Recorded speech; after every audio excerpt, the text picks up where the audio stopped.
hopefully, and we'll go ahead and get started. So we made it through Christmas, and now we've got to get through New Year's. So I thought I'd give you something really quick and fun to do for this Monday. I'm actually on my way out the door right now.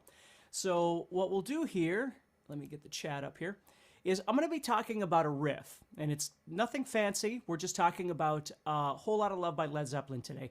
And the reason I want to talk about this, maybe you know this, maybe it's an old song for you, maybe you've played it 1,000 times, but that isn't the case for everybody. What I do want to talk to you about is the importance of finding songs that do two things. Number one, they keep you motivated. Hey, Rob. Hey, Jamie. They keep you motivated. And number two, they focus on certain elements of your playing that you want to focus on. Hey, Lance, Ultimate Stuff. Hey, Bob, thank you so much for everybody for being here. So if you think about it, like when I was a kid, when I first started learning how to play guitar, it was because I loved Ozzy, and I loved AC/DC, and I loved Kansas, and I loved Styx, and I loved all these bands, which is the reason I started playing. And then when I was playing, you know, my teacher was giving me like exercises to use with a metronome, and that is really important to do, okay? But think of it this way. If you ever lose your motivation and you're just feeling like, God, I'm so sick of doing the same things over and over and over, remind yourself why you started playing in the first place, which was to play songs that you liked. And what I found is if I can incorporate with students, if I can incorporate songs that they like with techniques that they need to focus on and put the two together, we've got a win-win. So if we think about Whole Lotta Love by Led Zeppelin, for instance, the most important part of this is this kind of riff. Now, if for some reason you're, for instance, learning how to downpick, okay, or you want to learn how to downpick faster, you try and find songs that focus on downpicking. So, for instance, let me get this little thing out of the way here. There we go. Hey, John, Matthew, Mountain Laurel, Jack Waters is here, Mark Smith, Linda is here, Carlos is here. Thank you so much, everybody, for being here.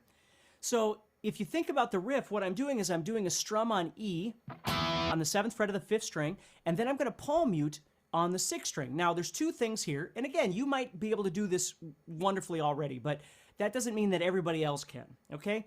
So there's two things. Number one is the speed of the downpicking and getting comfortable with being able to do a comfortable and relaxed downpicking. And the second thing is being able to shift between downpicking and strumming. Because if you think about it, you're strumming this E, and then right away on the next, we'll call them 8th notes. So if I'm going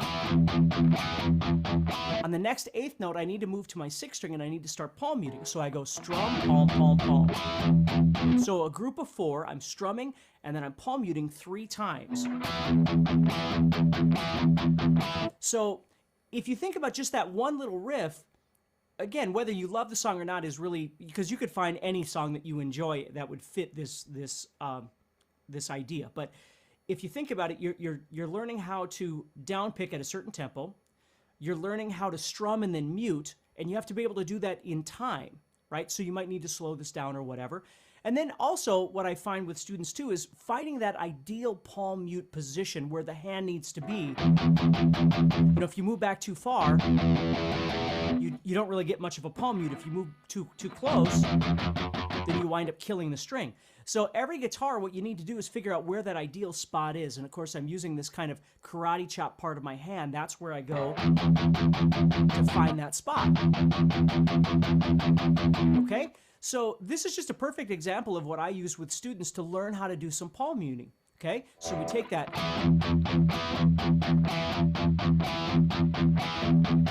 And of course, if it's comfortable for you, you can always speed it up.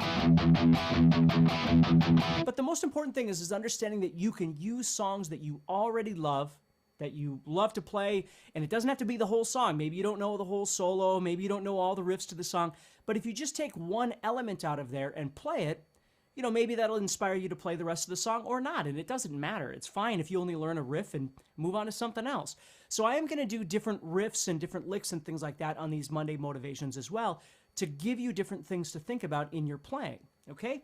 So if we tag the first part of this, okay, what I'm doing there is I'm playing the 7th fret of the 6th string to the 5th fret of the 5th string. So I'm using my 3rd finger and my 1st finger. And I'm kind of palm muting the 6th string one, and then I'm allowing the 5th string to ring out there, okay? So again, maybe you're new to playing single notes and attaching them from one string to the next, right? This is a perfect little example of trying to get comfortable with getting them, because it's not always just the application, it's how does it sound, right? How does it sound to you? How does it sound to a listener? Does it sound right? Does it sound real, right? Okay? And you'll see I'm even tagging a little bit of a blues bend on that 5th fret. Right? And then I've got to move up and I've got to start that next idea.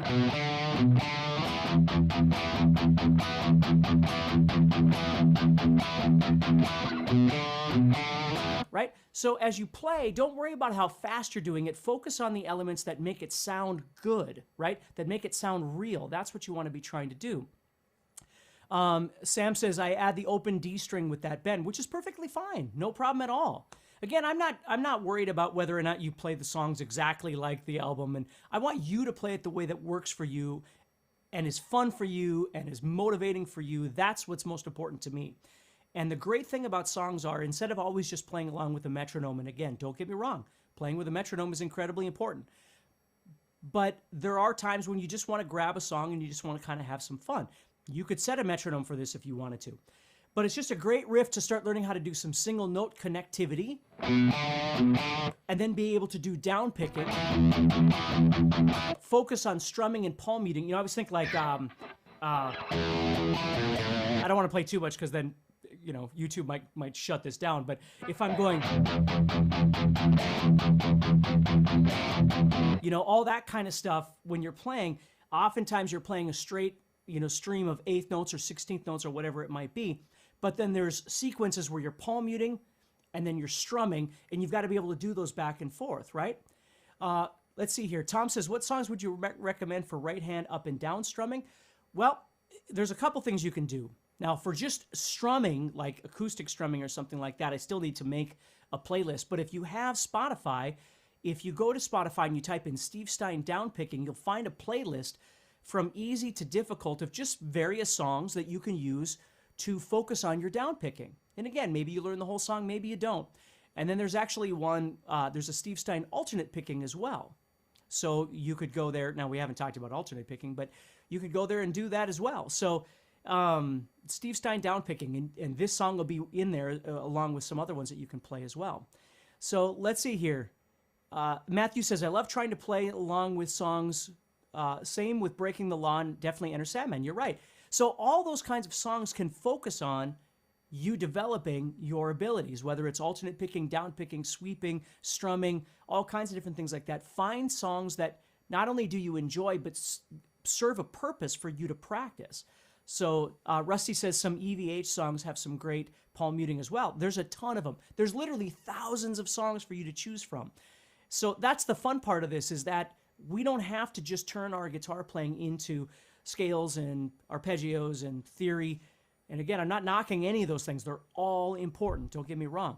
But in the meantime, we could just have some fun with songs that we enjoy, which is what motivation is all about, that we maybe grew up listening to, or the reason we started playing guitar in the first place, or some new challenging song that we'd like to try. And maybe that song can serve a purpose by giving us certain techniques that we're trying to focus on. Okay? So think about that a little bit.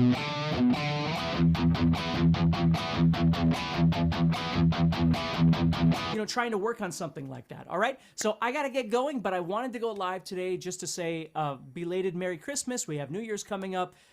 Please stay motivated, and if you're interested, you can always, please subscribe to the channel, obviously, if you haven't. That helps me out enormously. And you can always head over to guitarzoom.com and check out my guitar courses. So everybody, take care, stay positive, and keep practicing, and I'll talk to you again.